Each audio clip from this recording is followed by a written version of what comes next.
Hello guys, welcome sa Encourage 888. Ang reading na ito ay para sa entertainment and personal reflection, ano.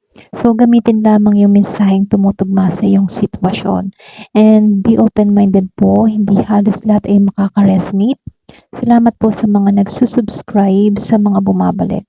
So ngayon ang itatanong natin, ano yung hinahangaan ng taong iniisip mo sa'yo hanggang ngayon, okay?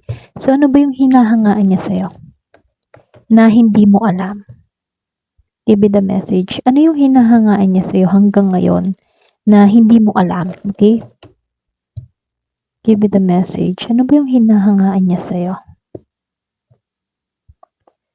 So, kukuha tayo ng 8. So, i-open ko na dito. 1, 2, 3, 4, 5, 6, 7, 8. Tapos, kukuha tayo dito ng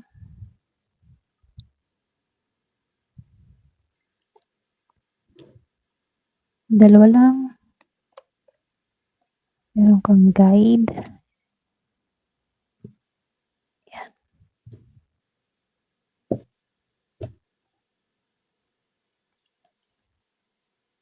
Afraid. Merong pain. So, may rejection dito. Then, intimacy. Then, at isang advice. Okay? Itong heartbroken. Ayan. So, may heartbroken pa dito. Ayusin ko lang, ha? Ayan.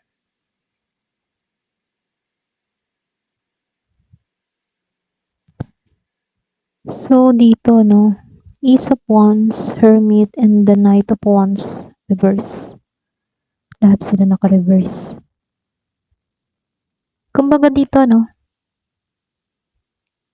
Hinahanga niya yung pagpipigil mo sa sarili. Kasi dito sa Ace of Wands at itong Knight of Wands, para bang ikaw yung klase ng tao na marunong ka magtimpi. Kahit meron kang emosyon or gusto mong sabihin, ano, hindi ka padalos-dalos. Okay? So, comment ka kung ganun ka, no? Nakikita niya dito na marunong kang mag-control sa sarili mo. Okay? Then, sinabayan pa nitong Hermit. Ikaw, tahimik ka eh. Pwedeng lumayo ka dito sa sitwasyon ninyo. Pero napapansin niya, no, malalim ka mag-isip sa hermit mode. May misteryo ka na lalong nagpapaakit sa kanya. Okay? Para bang gusto niyang malaman kung ano ba yung sikreto mo. Ano ba sikreto mo habang nananahimik ka. Okay?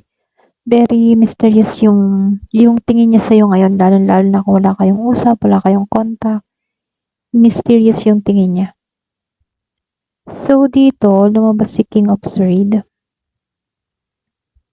At itong si Ace of Swords.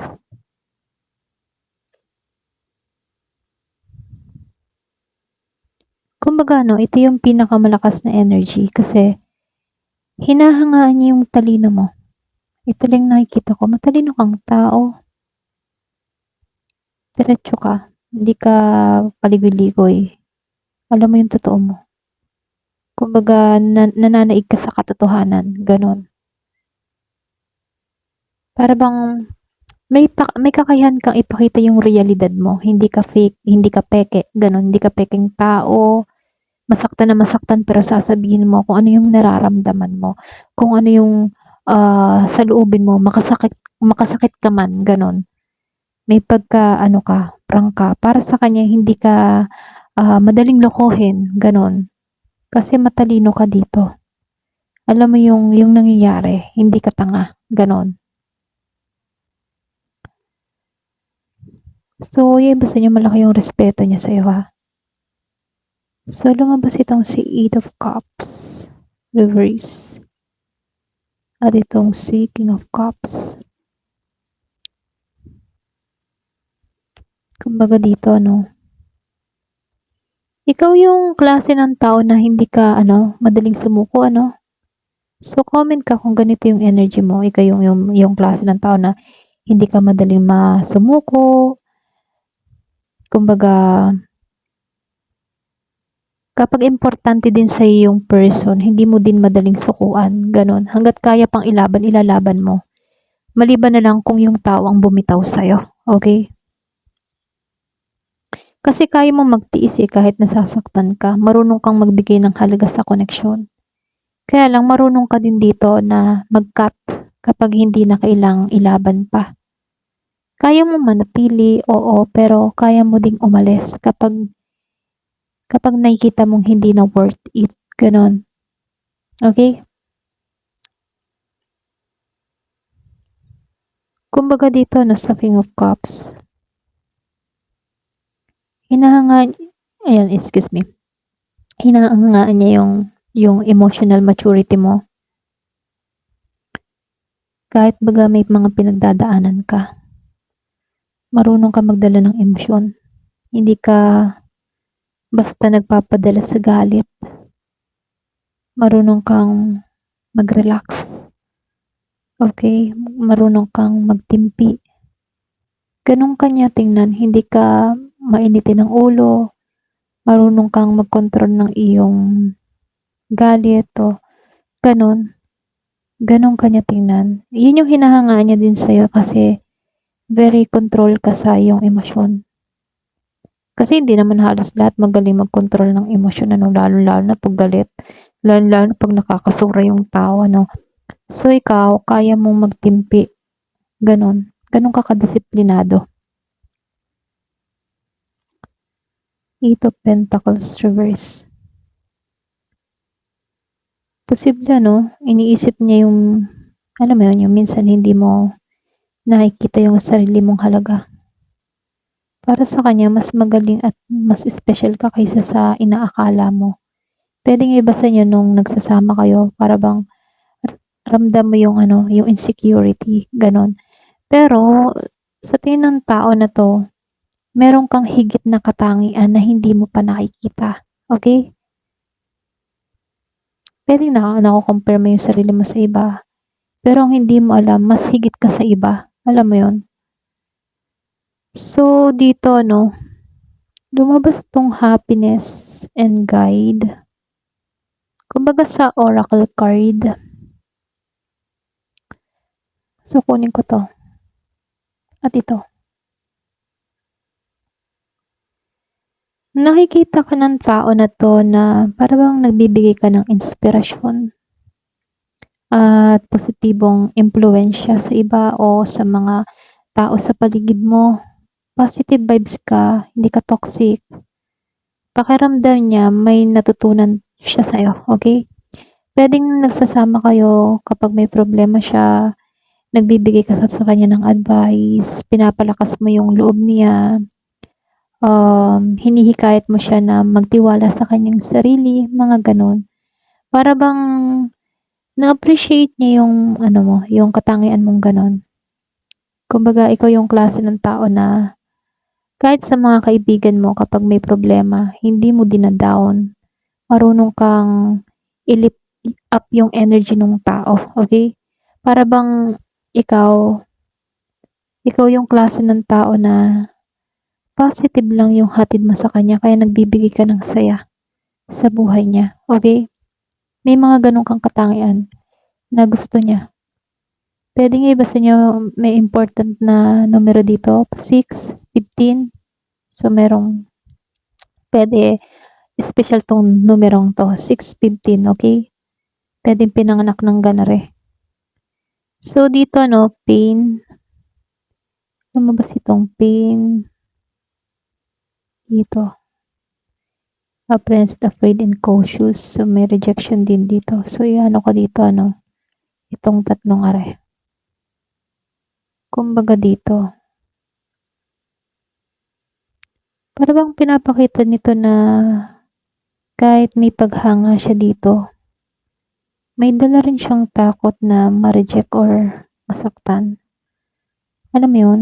Posible kaya hindi niya pinapakita yung tunay niyang nararamdaman sa'yo. Dahil nangangamba siya na hindi mo siya tanggapin dito. Okay? Para bang takot siya. Kasi dito sa pain, rejection, and heartbroken, doon niya naramdaman yung feeling loss sa sitwasyon Para bang itong tao na 'to na, alam mo yun, yung tipo na kahit ano yung mga nagawa niyang pagkakamali, para bang sa tingin niya hindi mo siya tatanggapin muli, hindi mo siya bibigyan ng chance na magpaliwanag para sa sarili niya, gano'n. Parang may dala siyang takot dito na baka masaktan lang. Kaya may cautious dito, para bang nag-iingat siya, ayaw niyang masaktan muli dito. Kasi naranasan niyang i-reject dito Puwedeng na-reject mo na rin 'tong tao na 'to. Do'n niya naramdaman yung abandonment Para bang feeling niya na-dismiss siya, okay? Gano'n yung naramdaman niya. Pero kung titingnan dito, meron pa rin siyang nararamdaman na, sensual intimacy, bonding. Para bang gusto pa rin niya ikaw makasama, okay? Andun pa rin yung apoy, hindi naman nawala. Ayun. So, nakikitaan ko lang dito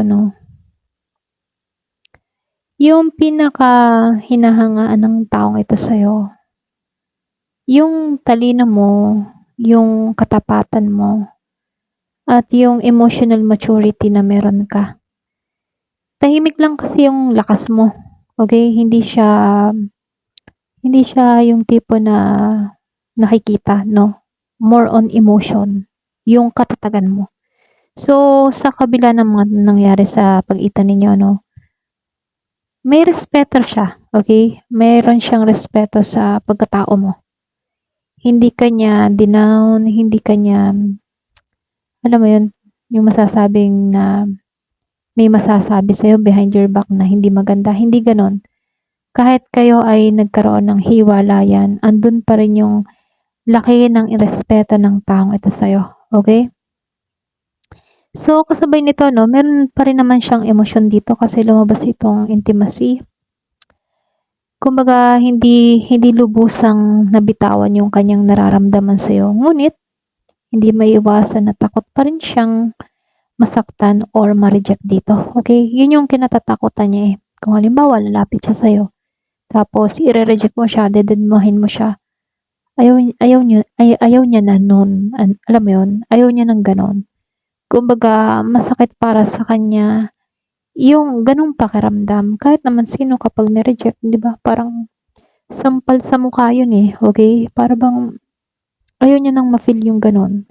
Pwede yung iba sa inyo, meron kang ring nasabi ditong masakit, kaya parang nag-aalinlangan 'to na mag-try muli sa'yo. Nag-aalinlangan siya na sumugal muli sa'yo kasi takot siya Takot siya sa rejection. Pero hindi nawawala yung apoy dito, So, kung tutusin sa heartbroken talagang 'to, yung bang tipo na sobra siyang nasaktan sa'yo, okay? Dun siya nakaramdam ng feeling loss dun sa breakup ninyo. Kung tutusin parang lumuha pa nga 'tong taong ito. Umiyak ba? Lumuha, umiyak, or puwede ring pareho naman kayong sobra ding nasaktan Kasi kung halimbawa ikaw, meron kang nasabing masakit dito sa tao na 'to, nasabi mo yun dahil nasaktan ka, So dito, sa rejection, puwedeng na-reject mo 'tong tao na 'to, may nasabi kang masakit. At yung rejection na yun sa kanya, sampal din yun sa kanya at nakaramdam din 'to ng malalim na hapdi or malalim na sa sugat or sakit dito, okay? Nakaramdam din 'to ng sobrang lungkot sa nangyari sa inyo, okay? Ayun, ito lang nakikita ko. So, comment ka kung ganito yung nangyari sa inyo or ganito yung katangian mo, okay? Ayan. Thank you for watching. Love and peace.